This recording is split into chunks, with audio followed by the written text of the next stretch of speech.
নমস্কার।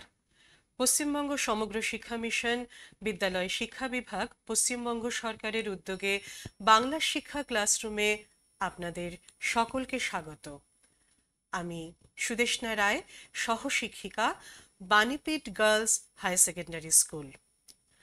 আমাদের আজকের আলোচনার বিষয় দশম শ্রেণীর ভূগোল বিষয়ের তৃতীয় অধ্যায় বায়ুমণ্ডল। এই বায়ুমণ্ডলের সমুদ্র স্রোত নিয়ে আমরা আজকের পর্বে আলোচনা করব। প্রিয় শিক্ষার্থীরা, যদি আমরা মহাকাশ থেকে পৃথিবীকে দেখতে পাই, তাহলে দেখতে পাবো পৃথিবীর অধিকাংশই হচ্ছে নীল, যে কারণে পৃথিবীকে নীল গ্রহ বলা হয়। এই পৃথিবী নীল তার কারণ পৃথিবীর 3 ভাগ হলো জল, এবং এই 3 ভাগ জলের অধিকাংশই হচ্ছে সমুদ্র।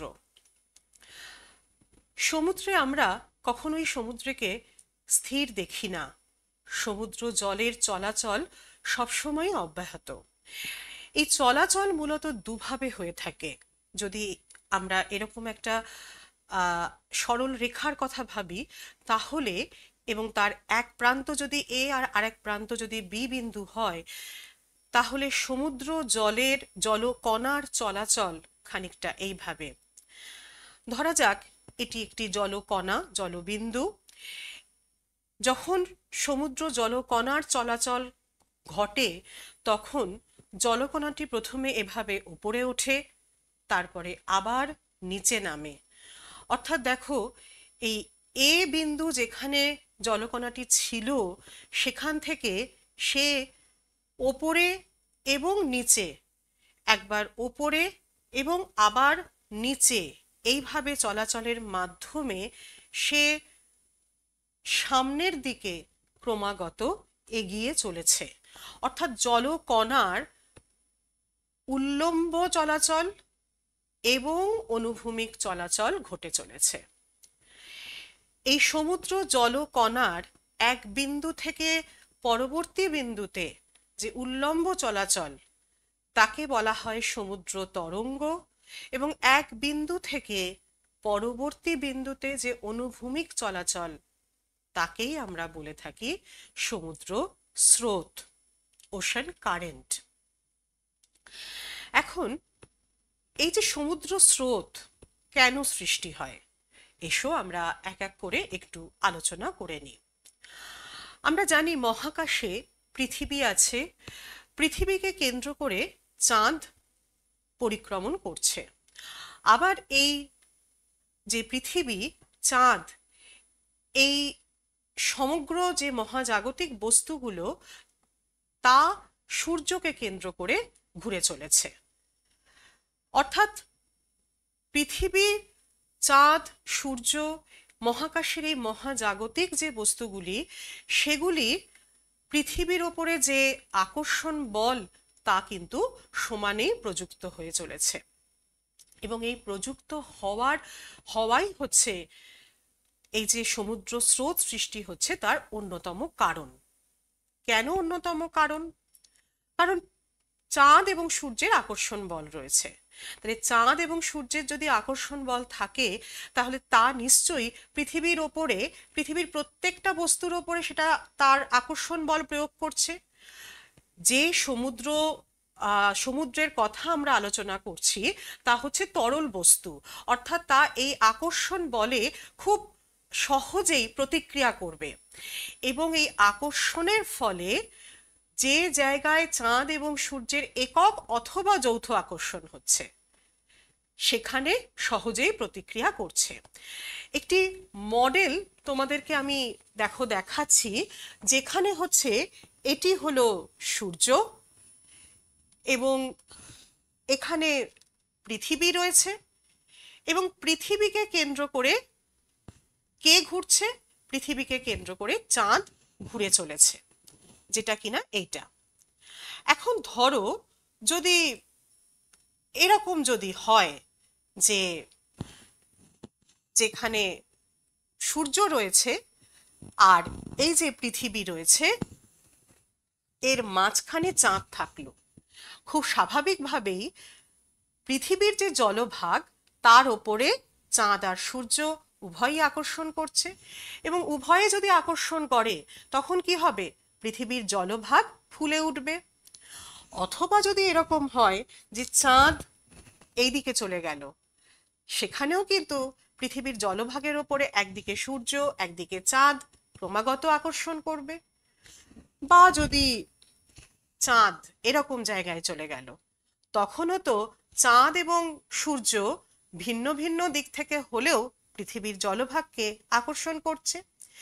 তাহলে এই যে আকর্ষণ, এই আকর্ষণের ফলে কি হচ্ছে না, পৃথিবীর জলভাগের এক জলকণাগুলির এক বিন্দু থেকে অন্য বিন্দুতে চলন ঘটছে, যেমন আমরা একটু আগে দেখছিলাম। এর ফলে যে জলকণাগুলির যে চলন ঘটছে তাতে সমুদ্র স্রোত তৈরি হচ্ছে, এবং এটিকে জোয়ারি স্রোত বলা হয়।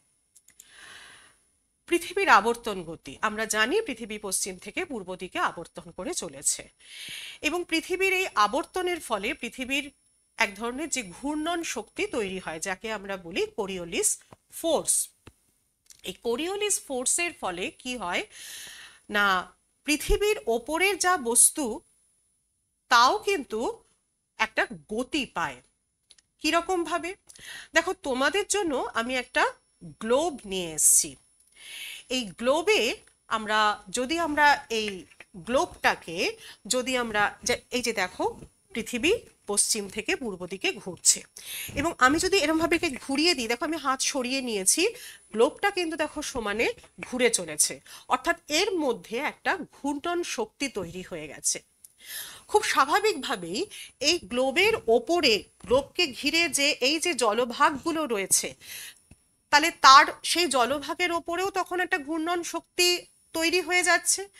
খুব স্বাভাবিকভাবেই ওই জলভাগ তখন এক জায়গা থেকে অন্য জায়গায় স্থানান্তরিত হয়ে যায়, অর্থাৎ জলকণাগুলো এই ঘূর্ণন শক্তির প্রভাবে এক বিন্দু থেকে অন্য বিন্দুতে সরে যায়, এবং এটি ঘটে হচ্ছে এই যে ঘূর্ণন শক্তি অর্থাৎ কোরিওলিস ফোর্স, সেইটার জন্য। এই যে কোরিওলিস ফোর্সের ফলে এই যে ঘূর্ণন শক্তি তৈরি হলো, এই ঘূর্ণন শক্তির জন্য জলকণাগুলি এক বিন্দু থেকে অন্য বিন্দুতে যে সরণ অর্থাৎ যে সমুদ্র স্রোত ঘটে, তা একটি নিয়ম অনুসারে ঘটে। বিজ্ঞানী ফেরেল এই নিয়মকে ব্যাখ্যা করেছিলেন বলে একে ফেরেলের সূত্র বলা হয়। কি বলেছিলেন তিনি? তিনি বলেছিলেন যে উত্তর গোলার্ধে যদি আমরা নিরক্ষরেখার দিকে মুখ করে দাঁড়াই, তাহলে সমুদ্র স্রোত ডান দিকে, এবং দক্ষিণ গোলার্ধে যদি আমরা নিরক্ষরেখার দিকে মুখ করে দাঁড়াই, তাহলে সমুদ্র স্রোত বাঁ দিকে বেঁকে যায়। যেমন এখানে তোমরা ছবিতে দেখতে পাচ্ছ যে উত্তর নিরক্ষীয় স্রোত এবং দক্ষিণ নিরক্ষীয় স্রোতের সৃষ্টি হয়েছে। যদি আমরা গ্লোবে জিনিসটাকে যদি একটু আমরা দেখতে পাই, তাহলে আমরা কি দেখব না, দেখব যে এই হচ্ছে গ্লোবটা ঘুরছে, পৃথিবী ঘুরছে।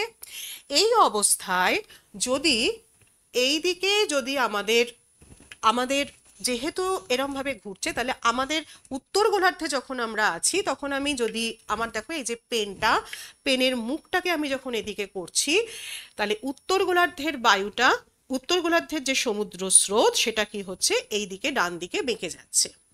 সিমিলারলি যদি দক্ষিণ গোলার্ধে দাঁড়িয়ে যদি আমি নিরক্ষরেখার দিকে যদি আমি মুখ করে দাঁড়াই, তাহলে সেটা বাঁ দিকে বেঁকে যাচ্ছে। এইটিকে বলা হচ্ছে ফেরেলের সূত্র অনুসারে এই যে সমুদ্র স্রোত, এই সমুদ্র স্রোতের সৃষ্টি হচ্ছে এবং একই সাথে সমুদ্র স্রোতের দিক বিক্ষেপ ঘটছে। এই যে ঘূর্ণন শক্তি বা এই যে কোরিওলিস বল, এই কোরিওলিস বল সৃষ্টির কারণে আরো একটি ঘটনা ঘটছে। এসো একটু স্লাইডে আমরা দেখে নিই কি ঘটছে।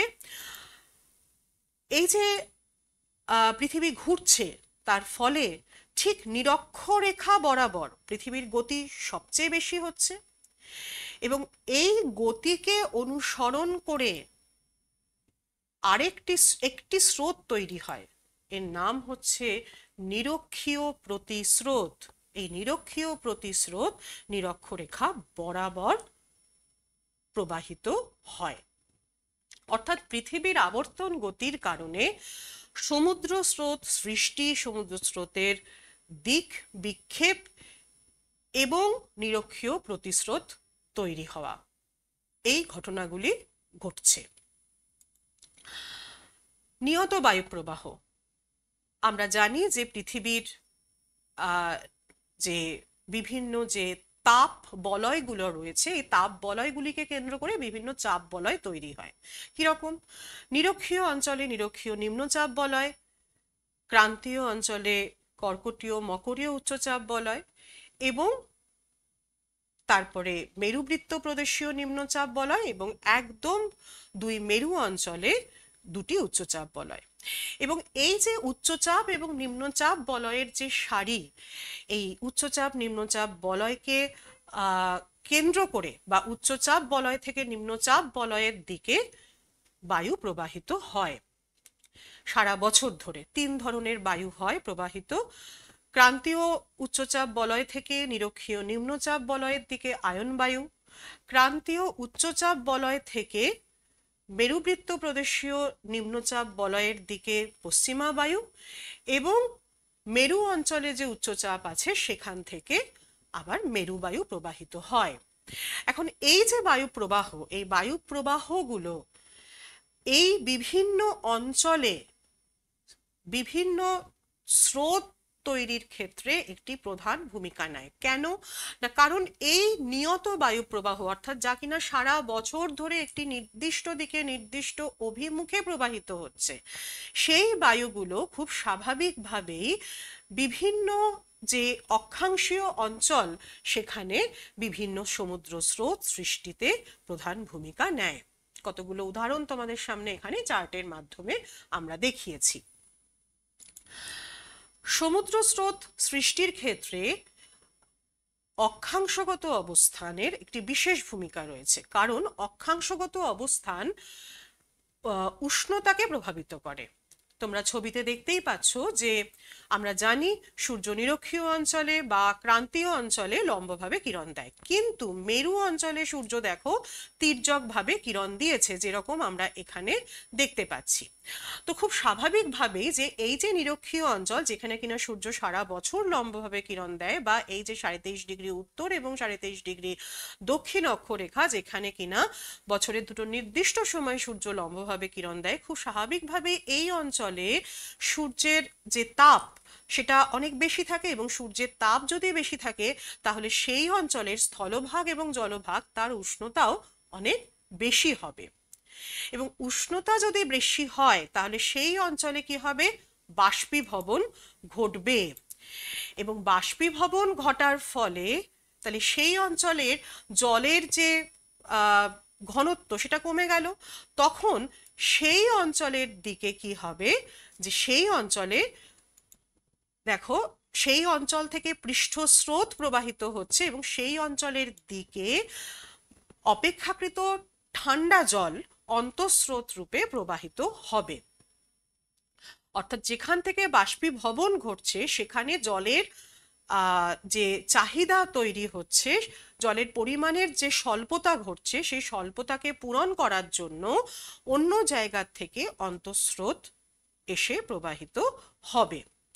এবং যেখান থেকে অন্তঃস্রোত প্রবাহিত হয়ে আসছে সেই অঞ্চলে আবার এই যে যেখান থেকে বাষ্পীভবন ঘটছে সেখান থেকে জল পৃষ্ঠস্রোত রূপে, কেন পৃষ্ঠস্রোত রূপে? কারণ এই জলটা হচ্ছে উষ্ণ জল।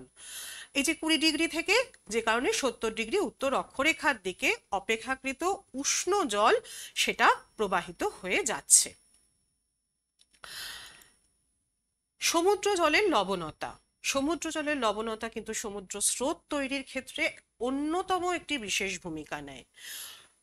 পৃথিবীতে সমুদ্রে লবণের পরিমাণ প্রায় 5.5 ট্রিলিয়ন টন।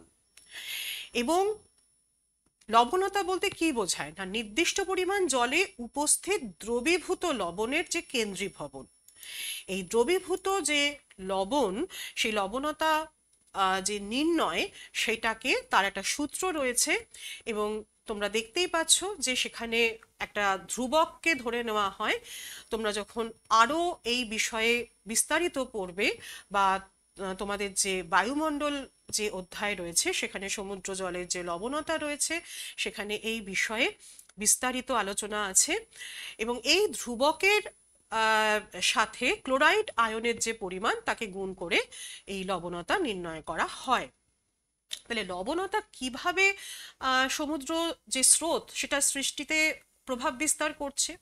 দেখো, তোমরা দেখতে পাচ্ছ ছবিতে যে যেখানে লবণতা কম অর্থাৎ সেখানকার জল কি হালকা, তাহলে হালকা যদি হয় তাহলে সেটা পৃষ্ঠস্রোত রূপে অর্থাৎ বহিঃস্রোত রূপে প্রবাহিত হয়ে যাচ্ছে। এবং যেটা যেখানে লবণতা বেশি সেই অঞ্চলের জল অন্তঃস্রোত, কারণ সেটা ভারী। অর্থাৎ এই যে লবণতা সেটা কি করছে, সেটা সমুদ্র স্রোতকে পৃষ্ঠস্রোত রূপে যেখানে লবণতা বেশি সেই অঞ্চলের দিকে প্রবাহিত করছে। এবং এইভাবে একটা গ্লোবাল কনভেয়ার বেল্ট তৈরি হচ্ছে যা কিনা উষ্ণ জলকে নিরক্ষীয় এবং ক্রান্তীয় অঞ্চল থেকে মেরু অঞ্চলের দিকে বয়ে নিয়ে যেতে সাহায্য করছে। এবং একই সাথে ওই যে ক্রান্তীয় অঞ্চল বা নিরক্ষীয় অঞ্চলে জলের যে চাহিদা তৈরি হলো তার সেই চাহিদা পূরণের জন্য শীতল অঞ্চল থেকে যেখানে কিনা লবণতা বেশি বা যে অঞ্চলগুলোতে লবণতা বেশি সেই অঞ্চলের জলকে ওই যেখানে লবণতা কম সেই অঞ্চলে প্রবাহিত করছে। এইভাবে একটা গ্লোবাল কনভেয়ার বেল্ট তৈরি হয়ে যায়। সমুদ্র জলের ঘনত্ব, অর্থাৎ সমুদ্র জলে আমরা জানি বিভিন্ন রকমের লবণ থাকে, বিভিন্ন প্ল্যাঙ্কটন থাকে। এই যে বিভিন্ন উপাদান মিলিয়ে যে ঘনত্ব, সেই ঘনত্বও কিন্তু সমুদ্র জলের যে স্রোত সেই স্রোত তৈরি করে। এবং এই স্রোত তৈরির পেছনে বা সমুদ্র জলের এই যে ঘনত্ব সেটা তৈরির পেছনে এই কারণগুলি কাজ করে। কি রকম না, দেখো, সমুদ্র জলের যে উষ্ণতা, খুব স্বাভাবিকভাবেই উষ্ণতা বাড়লে জলের বাষ্পীভবন বেড়ে যাবে, এবং যদি জলের বাষ্পীভবন বেড়ে যায় তখন ঘনত্ব কমে যাবে। অর্থাৎ উষ্ণতার সাথে ঘনত্ব একটা ব্যস্তানুপাতিক সম্পর্ক তৈরি করে। ঠিক একইভাবে লবণতা যদি বাড়ে তাহলে ঘনত্ব বাড়বে, এবং অর্থাৎ লবণতার সাথে ঘনত্ব আবার সমানুপাতিক সম্পর্ক তৈরি করছে। আর বৃষ্টিপাত যদি হয় তাহলে বৃষ্টিপাত কি করে? বৃষ্টিপাত হচ্ছে স্বাদু জল, অর্থাৎ সেখানে লবণের পরিমাণ কম। অর্থাৎ যদি কোনো অঞ্চলে বৃষ্টিপাতের পরিমাণ বেশি হয় তাহলে সেই জলে লবণতার পরিমাণ কি হয়ে যায়? কমে যায়। আর লবণতার পরিমাণ যদি কমে যায় খুব স্বাভাবিকভাবেই সমুদ্র জলের ঘনত্ব কমে যাবে। অর্থাৎ বৃষ্টিপাতের সাথে ঘনত্ব কিন্তু একটা ব্যস্তানুপাতিক সম্পর্কে থাকে। এখন ঘনত্ব কিভাবে প্রভাব বিস্তার করছে? যেখানে ঘনত্ব কম সেই অঞ্চলে যেহেতু হালকা স্রোত, তাহলে সেটা অপেক্ষাকৃত সমুদ্র পৃষ্ঠের ওপর দিকে থাকবে। এটি মোটামুটি সমুদ্র পৃষ্ঠতল থেকে প্রায় 2 মিটার গভীর পর্যন্ত এই পৃষ্ঠস্রোতের অবস্থান আমরা দেখতে পাই। আর অপেক্ষাকৃত ঘন জল উপপৃষ্ঠীয় স্রোত রূপে, যা কিনা পৃষ্ঠ থেকে সমুদ্র পৃষ্ঠ থেকে প্রায় গড়ে 5 মিটার গভীরে অবস্থান করে প্রবাহিত হয়। বরফ সমুদ্র স্রোত সৃষ্টির জন্য একটি অন্যতম নিয়ন্ত্রক হিসেবে কাজ করে। মেরু অঞ্চলে এই যে আমরা বরফের গলন দেখতে পাই, এই বরফের গলন যদি ঘটে তাহলে তা জলে লবণতার পরিমাণকে কমিয়ে দেয়। আর লবণতার পরিমাণ যখনই কমে যায় খুব স্বাভাবিকভাবেই সেই অঞ্চলের জলের যে ঘনত্ব তা কি হয়ে যাবে? সেই জলের ঘনত্বটা কমে যাবে। ফলে সেই অঞ্চল থেকে জল কিন্তু অন্য জায়গায় সরে যাবে। এবং এই কারণেই এই যে গ্রিনল্যান্ড, এই গ্রিনল্যান্ড অঞ্চলে প্রচুর জানো তোমরা, এটা বরফ অঞ্চল, এবং এখানে এই উপকূলীয় অঞ্চল থেকে বরফের গলনের জন্য এই দেখো ইস্ট গ্রিনল্যান্ড কারেন্ট, এটি এই ধরনের একটি স্রোত যা কিনা এই অঞ্চলে বরফের গলন ঘটছে, এবং এখানে এই অঞ্চলের যে সমুদ্র সেখানে বরফের পরিমাণ বৃদ্ধি পাচ্ছে, এবং তখন এই অঞ্চল থেকে এই ইস্ট গ্রিনল্যান্ড যে কারেন্ট সেটি সৃষ্টি হয়ে এটি মেরু অঞ্চল থেকে এদিকে সরে আসছে। সমুদ্র স্রোত সৃষ্টির আরেকটি অন্যতম কারণ হচ্ছে ভূগাঠনিক শক্তি। তোমরা যে স্রোত এখন দেখতে পাচ্ছ স্লাইডে, তা আমরা কখন দেখি? যখন সামুদ্রিক ঝঞ্ঝা এবং সুনামির সময়, তাই না? কেন হচ্ছে না, ভূ অভ্যন্তরে অর্থাৎ যেখানে সমুদ্রপৃষ্ঠ সেখানে যে টেকটনিক যে ফোর্স, এই টেকটনিক ফোর্সের জন্য কি হয় না, দুটি পাতের চলন ঘটে, এবং সেখানে তার ফলে একটি পাত অপর পাতের গভীরে প্রবেশ করে, এবং এই যে তাদের যে সংযোগ এলাকা, সেই অভিসারী যে পাত সীমানা অঞ্চল, সেখান থেকে আগ্নেয় উদ্ভেদ ঘটে এবং সেই ভূমিকম্প ঘটে, এবং এই ভূমিকম্প ঘটার ফলে তার যে প্রভাব, সেই কম্পন সমুদ্র জলে ছড়িয়ে যায়, এবং তখন সমুদ্র স্রোতে সৃষ্টি হয়।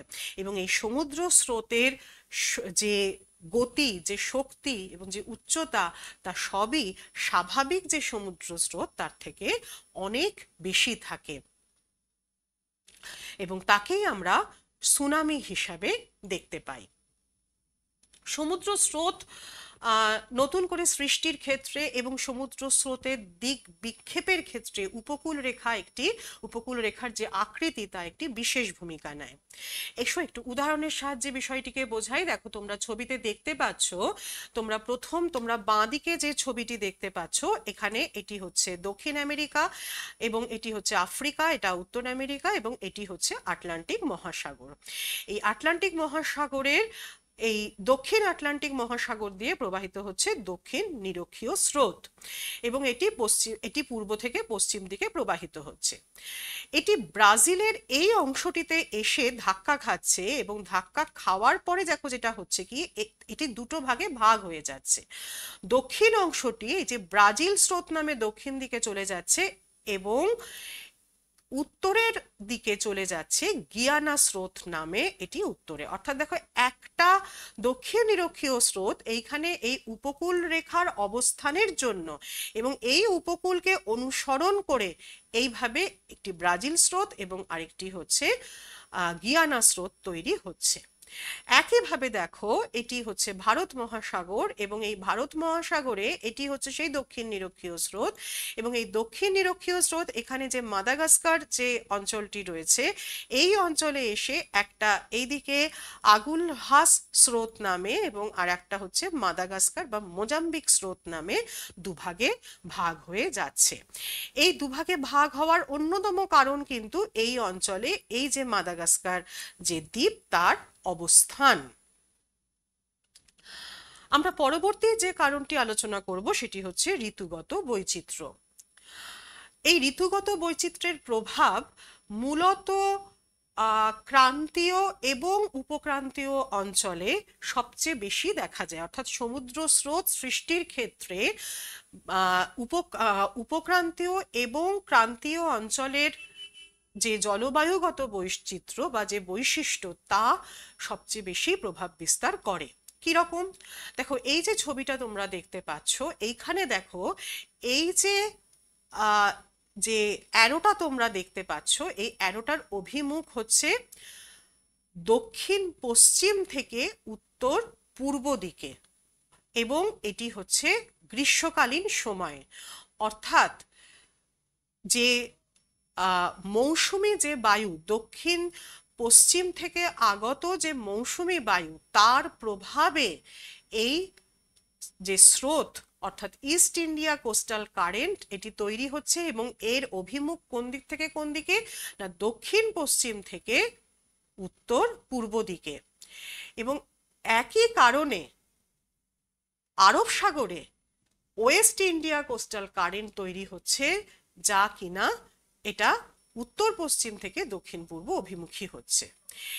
এটাই যখন শীতকালে চলে আসছে, অর্থাৎ যখন কিনা মৌসুমী বায়ুর অভিমুখের পরিবর্তন ঘটে যাচ্ছে বায়ুচাপের অবস্থানগত পরিবর্তনের জন্য, তখন কি ঘটছে? তখন দেখো সেই ইস্ট ইন্ডিয়া কোস্টাল কারেন্টের অভিমুখ হয়ে যাচ্ছে উত্তর পূর্ব থেকে দক্ষিণ পশ্চিম অভিমুখী, এবং ওয়েস্ট ইন্ডিয়া কোস্টাল কারেন্টেরও দেখো অভিমুখের পরিবর্তন ঘটে যাচ্ছে। অর্থাৎ ঋতুগত বৈচিত্র্য দুটি, যেখানে পৃথিবীর যে অঞ্চলে দুটি বিপরীত ঋতুর অবস্থান আমরা দেখতে পাই সারা বছরে, সেইখানে সমুদ্র স্রোত সৃষ্টির ক্ষেত্রে এই ঋতুগত বৈচিত্র্য একটি বিশেষ প্রভাব বিস্তার করে। সমুদ্র স্রোতের ক্ষেত্রে আরেকটি অন্যতম বিষয় হলো আপওয়েলিং। এই আপওয়েলিংটা সাধারণত সমুদ্র স্রোত সৃষ্টির কোনো কারণ হিসেবে নয়, সমুদ্র স্রোত তৈরির একটি বিশেষ অবস্থা হিসেবে ব্যাখ্যা করা যায়।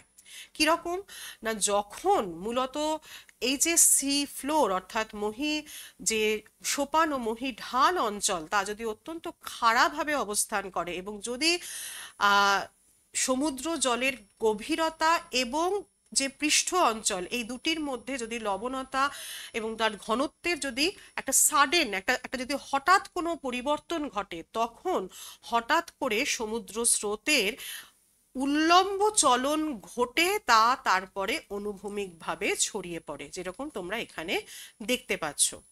এই যে ঘটনা, এই ঘটনাকে বলা হচ্ছে আপওয়েলিং। এটি সমুদ্র স্রোত সৃষ্টির একটি বিশেষ অবস্থা। তাহলে আমরা সমুদ্র স্রোত কি কি কারণে সৃষ্টি হতে পারে সেই আলোচনাগুলো আমরা করলাম। এখন সমুদ্র স্রোতকে আমরা কয়েকটি ভাগে ভাগ করতে পারি। যে অবস্থান অনুসারে সমুদ্র স্রোতকে আমরা বলতে পারি পৃষ্ঠস্রোত ও অন্তঃস্রোত, অর্থাৎ যখন কিনা সমুদ্র জলপৃষ্ঠের একদম ওপর অংশ দিয়ে সমুদ্র স্রোত প্রবাহিত হয় তখন তাকে আমরা বলছি পৃষ্ঠস্রোত, এবং যদি তা গভীর অংশ দিয়ে প্রবাহিত হয় তখন তাকে বলা হয় অন্তঃস্রোত। আবার যদি সমুদ্র স্রোতের প্রবাহের দিক অনুসারে যে স্রোত উপকূলের দিকে আসছে তাকে বলা হচ্ছে সোয়াশ, এবং তা যখন ফিরে যাচ্ছে সমুদ্রের উপকূলে ধাক্কা লেগে তা যখন ফিরে আসছে তখন তাকে বলা হচ্ছে ব্যাকওয়াশ। আর যদি এমন হয় যে বায়ুপ্রবাহের সাথে সামঞ্জস্য রেখে উপকূলের সমান্তরালে সমুদ্র স্রোত প্রবাহিত হচ্ছে তখন তাকে বলা হচ্ছে লং শোর কারেন্ট বা অনুভূমিক বা অনুদৈর্ঘ্য সমুদ্র স্রোত। পৃথিবীব্যাপী এইভাবে বিভিন্ন সমুদ্র স্রোত তৈরি হয়েছে। এর মধ্যে কতগুলো উল্লেখযোগ্য হলো এই নিরক্ষরেখার উত্তর প্রান্ত দিয়ে প্রবাহিত উত্তর নিরক্ষীয় স্রোত, নিরক্ষরেখার ঠিক দক্ষিণ অংশ দিয়ে প্রবাহিত দক্ষিণ নিরক্ষীয় স্রোত। কতগুলো গুরুত্বপূর্ণ স্রোত রয়েছে, তাদের অবস্থান, তাদের বাণিজ্যিক গুরুত্ব এই সকল অনুসারে, যেমন উপসাগরীয় স্রোত, যেমন কুরশীয় স্রোত। এই স্রোতগুলিকে আবার শীতলতার ভিত্তিতে শীতল স্রোত এবং উষ্ণ স্রোত এইভাবেও ভাগ করা যায়। এবং এখানে তোমাদের সামনে পৃথিবীর তিনটে প্রধান যে মহাসাগর, এটি আটলান্টিক, এটি প্রশান্ত এবং এটি ভারত মহাসাগর, এই তিনটি মহাসাগরের প্রধান প্রধান সমুদ্র স্রোতগুলিকে দেখানো হয়েছে।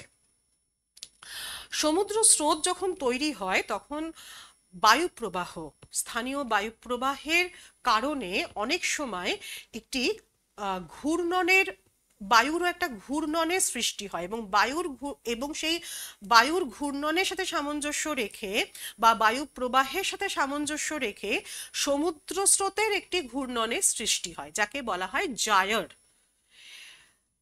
এই জায়ার যেখানে দেখা যায় তার কেন্দ্রে কোনো স্রোত কাজ করে না, কোনো স্রোতের অবস্থানই দেখা যায় না, সেই জায়গাটি থাকে শান্ত। এবং এই অঞ্চলটিকে বলা হয় শৈবাল সাগর, যেমন তোমরা এখানে দেখতে পাচ্ছ। এবং এই যে অঞ্চল, এই অঞ্চলটিতে বিভিন্ন উদ্ভিদ ও প্রাণী এবং বিশেষত এক ধরনের প্ল্যাঙ্কটন, সিউইড, তার জন্ম হয়, যেমন এখানে তোমরা দেখতে পাচ্ছ।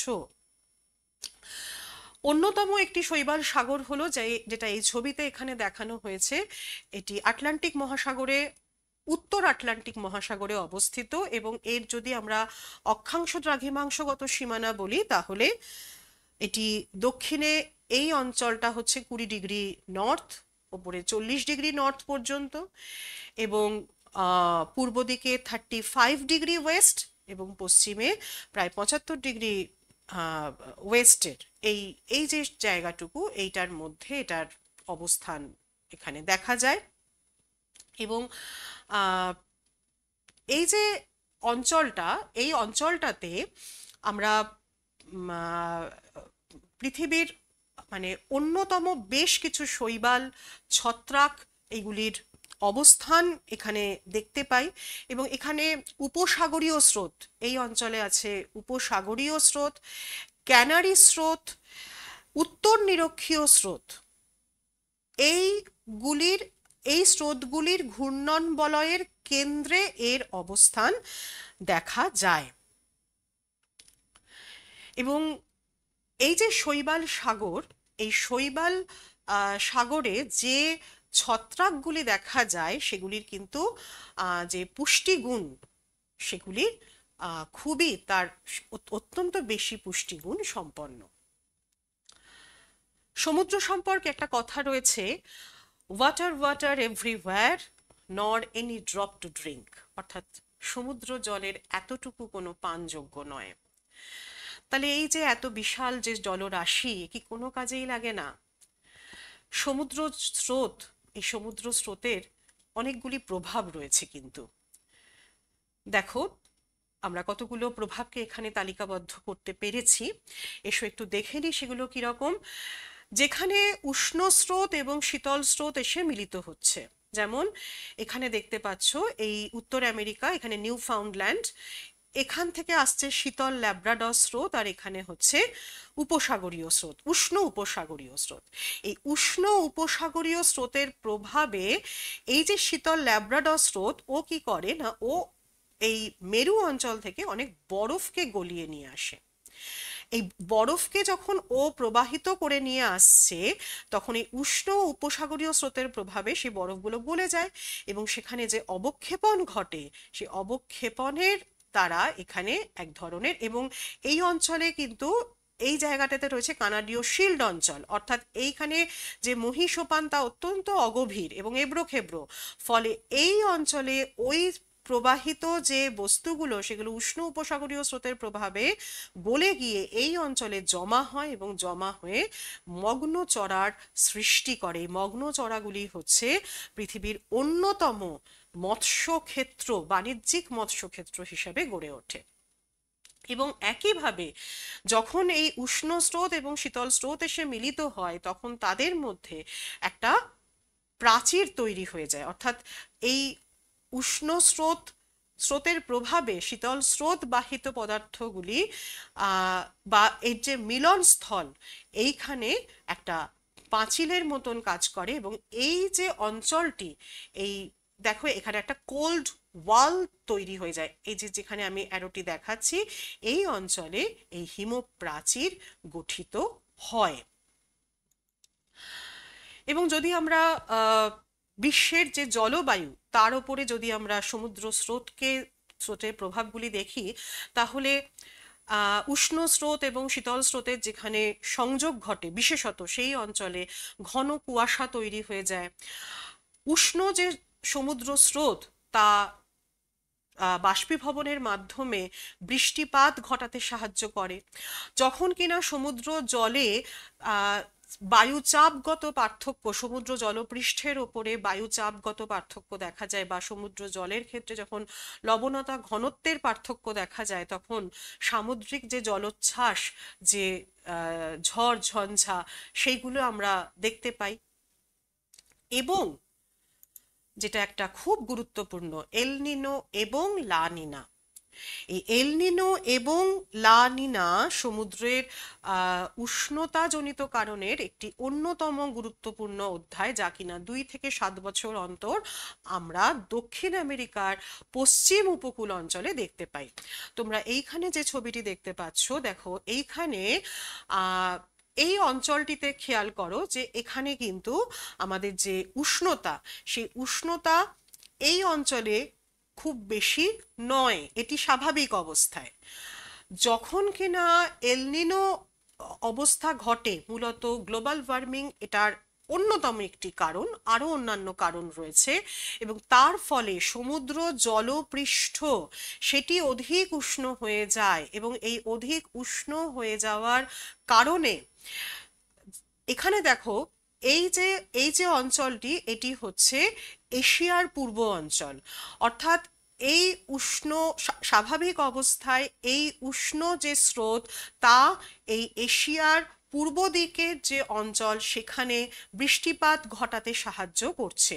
কিন্তু যখন এলনিনো ঘটে, তখন এই উষ্ণতা হঠাৎ করে এত পরিবর্তন হয়ে যায় যে সামুদ্রিক ঝড় ঝঞ্ঝা, বৃষ্টিপাত ইত্যাদি তৈরি হয়। ফলে এই যে পূর্ব উপকূল অঞ্চল, সেই জায়গাগুলোতে শুষ্ক হয়ে যায় এবং এখানে খরার সৃষ্টি হয়ে যায়। এর আরেকটি বিপরীত অবস্থা হচ্ছে লা নিনা। যখন কিনা যে পশ্চিমা বায়ু, সেই পশ্চিমা বায়ু স্বাভাবিক অবস্থাতে সাধারণ গতিবেগে প্রবাহিত হয়, এবং জলের যে পৃষ্ঠভাগ, তার যে উষ্ণতা, সেই উষ্ণ জলের গভীরতা যে পর্যায়ে থাকে, লা নিনা সিচুয়েশন এলে পরে জলের উষ্ণতা হঠাৎ করে অনেকটা কমে গিয়ে, এখানে খেয়াল করো এই যে এই জলভাগ সমুদ্র পৃষ্ঠের চলে আসে, অর্থাৎ সমুদ্র পৃষ্ঠভাগের যে উষ্ণতা, তা হঠাৎ করে অনেকটা কমে যায়। ফলত আশপাশের অঞ্চলের সাথে একটি তাপমাত্রার পার্থক্যের ঢাল সেটা তীব্র হয়ে যায়।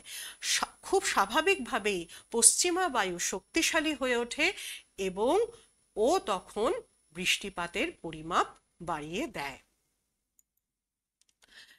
একটু আগেই তোমাদেরকে আমি মগ্ন চড়ার কথা বলছিলাম, এবং দেখো এই মগ্ন চড়াগুলিকে কেন্দ্র করে সমুদ্র স্রোতের প্রভাবে বাণিজ্যিক মৎস্যক্ষেত্র অঞ্চল গড়ে ওঠে। এবং এখানে তোমাদের পৃথিবীর অন্যতম প্রধান 4টি মৎস্যক্ষেত্র অঞ্চলকে দেখানো হয়েছে। এর বাইরেও পৃথিবীর অনেকগুলি অপ্রধান মৎস্যক্ষেত্র অঞ্চল, বাণিজ্যিক মৎস্যক্ষেত্র অঞ্চল আছে, এবং এই বাণিজ্যিক মৎস্যক্ষেত্র অঞ্চলগুলিকে এক্সক্লুসিভ ইকোনমিক জোন বা ইইজেড হিসাবে গণ্য করা হয়, যা সৃষ্টির পেছনে সমুদ্র স্রোতের গুরুত্বপূর্ণ প্রভাব রয়েছে। এবং সমুদ্র স্রোত তা আমাদের পৃথিবীব্যাপী যে নৌ পরিবহন, সেই নৌ পরিবহনকে বিশেষভাবে প্রভাবিত করে। কিভাবে? সমুদ্র স্রোত যেদিকে প্রবাহিত হচ্ছে, যদি কোনো জাহাজ সেই স্রোতকে অনুসরণ করে চলে, খুব স্বাভাবিকভাবেই তার চলাচলের ক্ষেত্রে অনেক সুবিধা হয়, এবং তার ফলে তার যে ফুয়েল কনজাম্পশন সেটা কিন্তু অনেকটা কমে যায়। যেমন উষ্ণ উপসাগরীয় স্রোত এবং পুরুষীয় স্রোত, এই স্রোতকে অনুসরণ করে যে কারণে পৃথিবীর বহু সংখ্যক নৌ পরিবহন করা হয়। এবং আমরা যদি যেদিকে সমুদ্র স্রোত প্রবাহিত হচ্ছে, যদি তার অ্যান্টি ডিরেকশনে যদি কোনোভাবে যাওয়া হয়, খুব স্বাভাবিকভাবে ফুয়েল কনজাম্পশন বেড়ে যেতে পারে, এবং সেই স্রোতের যে একটা আঘাত, তার ফলে কিন্তু সামুদ্রিক জাহাজগুলোর ক্ষয়ক্ষতিও হতে পারে। এটা জেনে রাখো যে যে সমুদ্র স্রোতের যে রেখা বরাবর কোনো জাহাজ চলাচল করে, এগুলিকে শিপিং লাইন, শিপিং লেন, এইরকম বিভিন্ন নামে অভিহিত করা হয়। এবং যে শিপিং লাইন বা যে শিপিং লেন ধরে সবচেয়ে বেশি পরিমাণে জাহাজ চলাচল করে, মূলত বাণিজ্যিক কারণে, তাদেরকে ট্রেড লাইন বলা হয়।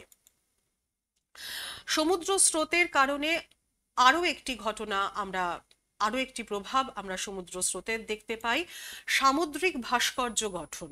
সামুদ্রিক ভাস্কর্য মূলত সমুদ্র তরঙ্গের দ্বারা গঠিত হলেও কিছু কিছু ভাস্কর্য রয়েছে, যেমন ধরো খিলান, যেমন ধরো অ্যাটল, যেমন ধরো জিও, এই ধরনের বেশ কিছু সামুদ্রিক ভাস্কর্য রয়েছে যা কিনা শুধুমাত্র সমুদ্র তরঙ্গের কারণে ঘটে না, সমুদ্র স্রোতের তার একটা প্রভাব রয়েছে। এবং সমুদ্র যে স্রোত, এই সমুদ্র স্রোত একদিকে যেমন তার এই যে ইতিবাচক প্রভাবগুলো রয়েছে, সমুদ্র স্রোতের কিছু নেতিবাচক প্রভাবও কাজ করে।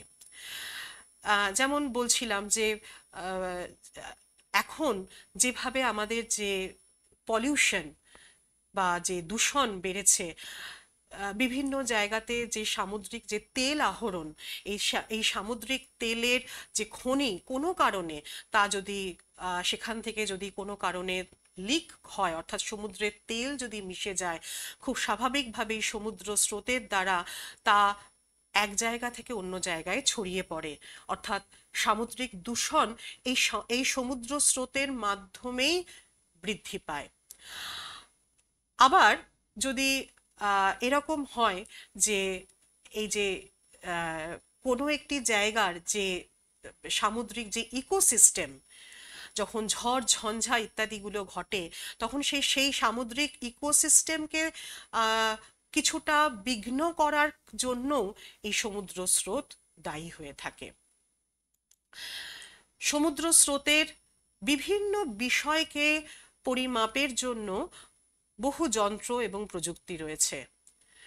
তোমরা যখন আরো এই বিষয়গুলিকে আরো বিস্তারিত জানবে, তখন নিশ্চয়ই এগুলো সম্পর্কে জানবে। এর মধ্যে অন্যতম কয়েকটি হলো কারেন্ট মিটার, যা কিনা সমুদ্র স্রোতের স্পিড এবং ডিরেকশন এটি মাপতে কাজে লাগে। এবং এই যে যন্ত্রটি, পরের যে যন্ত্রটি দেখতে পাচ্ছ, যা কিনা একটি অন্যতম সিস্টেম, যা সমুদ্রের যে ডেপথ সেইটাকে মাপতে কাজে লাগে। এবং বর্তমানে উপগ্রহ যে ব্যবস্থা, তার সাহায্যে, তার বিশেষ সহায়তা নিয়ে সমুদ্র স্রোতের পরিমাপ, সমুদ্র স্রোতের বিভিন্ন উপাদানগুলিকেও পরিমাপে সাহায্য করে। আমরা আজকের যে পর্ব, সেই পর্বে আমরা এইভাবে সমুদ্র স্রোত সৃষ্টির বিভিন্ন কারণ, তার প্রভাব এবং সমুদ্র স্রোত সংক্রান্ত বেশ কিছু বিষয় নিয়ে আমরা আজকে জানলাম। আজকের পর্ব এই পর্যন্তই। ভালো থেকো তোমরা।